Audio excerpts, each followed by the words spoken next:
नमस्कार शेतकरी बंधूंनो, स्वागत आहे तुमचं आपल्या ग्रेट शेतकरी यूट्यूब चॅनलवर। बघा शेतकरी मित्रांनो, आज 15 जुलै 2026 रोजचे आजचे आपण संपूर्ण महाराष्ट्रामधील तुरीचे बाजारभाव या व्हिडिओच्या माध्यमातून लाईव्ह स्वरूपात जाणून घेणार आहोत। तत्पूर्वी आपण चॅनलवर नवीन असाल चॅनलला सबस्क्राईब करायला विसरू नका। बघा शेतकरी मित्रांनो, महाराष्ट्रामध्ये तुरीला 7,900 रुपये ते 8,000 रुपये बाजारभाव मिळालेला आहे। चला तर आपण सविस्तररित्या बाजारभाव जाणून घेण्याचा प्रयत्न करूया। बघा शेतकरी मित्रांनो, कृषी उत्पन्न बाजार समिती बार्शी सोलापूर येथे जास्तीत दर 8,000 रुपये क्विंटल जात आहे लोकल तूर। बघा पुढील बाजार समिती कारंजा येथे जास्तीत दर 8,000 रुपये क्विंटल जात आहे लोकल तूर। बघा पुढील बाजार समिती अचलपूर येथे जास्तीत दर 7,600 रुपये क्विंटल, सर्व संदर्भ 7,500 रुपये क्विंटल जात आहे लोकल तूर।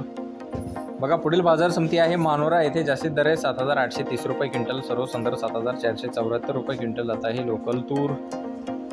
बघा पुढील बाजार समिती आहे अकोला येथे जास्तीत दर आहे 8,250 रुपये क्विंटल, सर्व संदर्भ 8,200 रुपये क्विंटल जात आहे हायब्रिड तूर। पाहू शकता पुढील बाजार समिती अकोला येथे जास्तीत दर 8,080 रुपये क्विंटल, सर्व संदर्भ 8,050 रुपये क्विंटल जात आहे लाल तूर। बघा पुढील बाजार समिती अमरावती येथे जास्तीत दर आहे 7,999 रुपये क्विंटल जात आहे लाल तूर।